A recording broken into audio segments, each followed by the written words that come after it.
It is garden season here in the spring, and it is time to prepare my garden beds, get produce planted, get the flower beds and cottage style gardens looking manicured and beautiful. And I am bringing you along on my spring planting garden tour and sharing what I have planted and what I am preparing for hopefully the abundance of produce that is to come.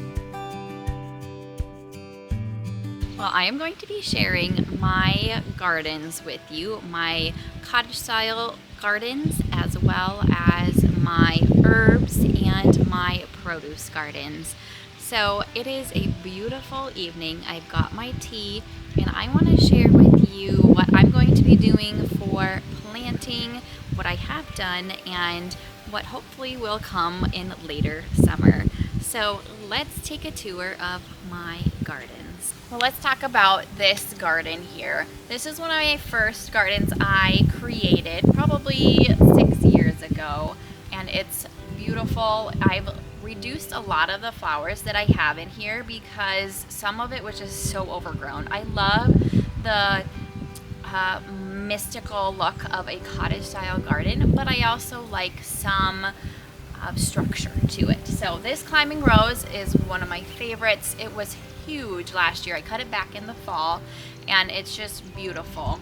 And then I have like some irises that are blooming right now. Daisies, like I said, are close.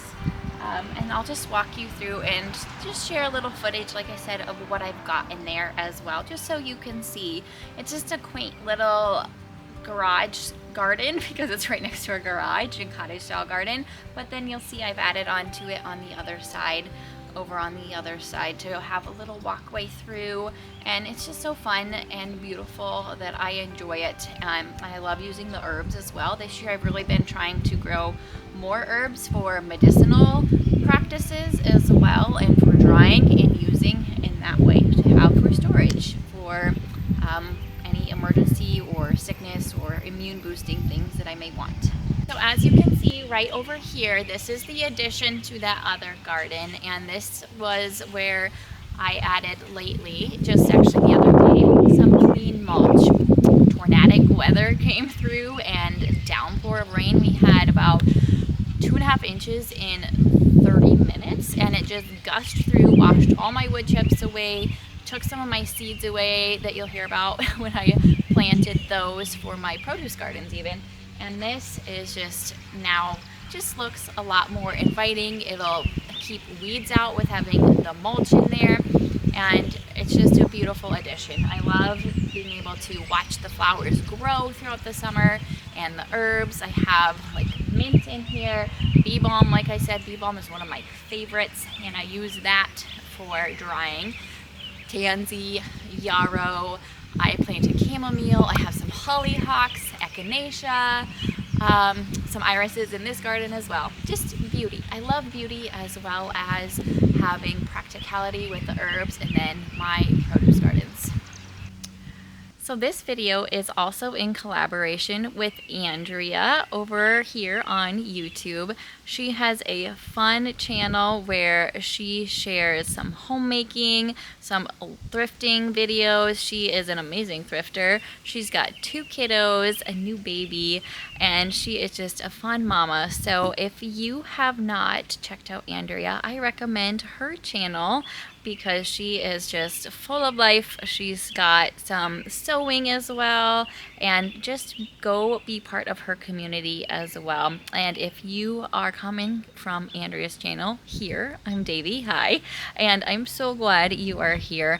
I do videos such as these. I bring you along as being a mama of 4 younger kiddos and bring you to my home in my life, doing simple, thrifted living, homemaking, motherhood as well.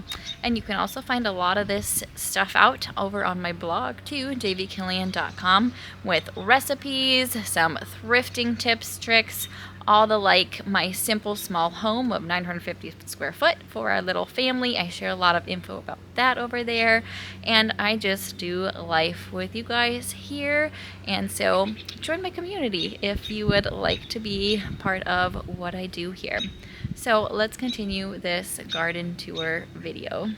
All right, so a couple of the produce gardens behind me, I'm standing next to my cottage style garden, is my shed garden. Now, we used to have a shed here last year. Last spring we tore it down and I converted it into a garden. Last year I grew all corn in there. This year I have bush beans and red beets. I can and preserve food, so I don't preserve enough for like an entire year, and I don't raise enough produce for a whole family for the entire year. We're a family of 6, and this size of garden that I have is not enough. It's more of a hobby garden. I do buy produce from local growers and our Hutterite colonies that live close by. But this year I did want to grow some more beans because we go through a lot of beans, and I canned 2 years ago, and it is time to can again for beets. And I love beets fresh. I make pickled beets, and those are beautiful and delicious and just very easy to grow your own. Plus you can succession plant both of those, green beans and beets. You can plant again later in the summer to get another harvest later, even in our shorter growing season that we have. Now, these raised beds behind me over here were another new addition last year. I did fill them again with some more manure and soil and nutrients because after one season they sure get compressed. Put a bunch of sticks and leaves and foliage to compact in there and help with more nutrients, and besides it would cost a lot to have just that much soil in the ground, so I put soil on top of all that other stuff. So in those raised beds, the front one I just planted some tomatoes that I grew from seed, and they're looking a little gangly right now. I think I started them a bit early. I have some Roma and some cherry tomatoes, so I'm hoping they make it.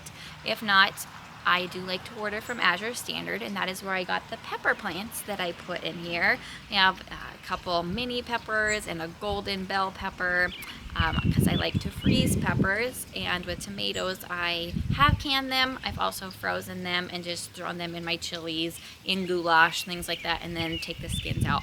Super easy. I've shared videos about that before, just when I'm cooking on a day in the life or something like that. But anyways, and then cucumbers. I can pickles. So my husband likes to have enough pickles for a jar every other week of the year. So I like to have 25, 30 jars of pickles. And as our family grows, I want to make bigger amounts because we all like pickles and they're just very easy to can, but we do eat them and we love them and they're just delicious. So I have pickles or cucumbers in the garden with the tomatoes and peppers, and then on the other back one, since there's 2, I put some broccoli in, some string or some snap peas, some carrots, and then some lettuces and spinach that they love cooler months anyways, the spinach and lettuce, so put those in hoping they'll come here soon.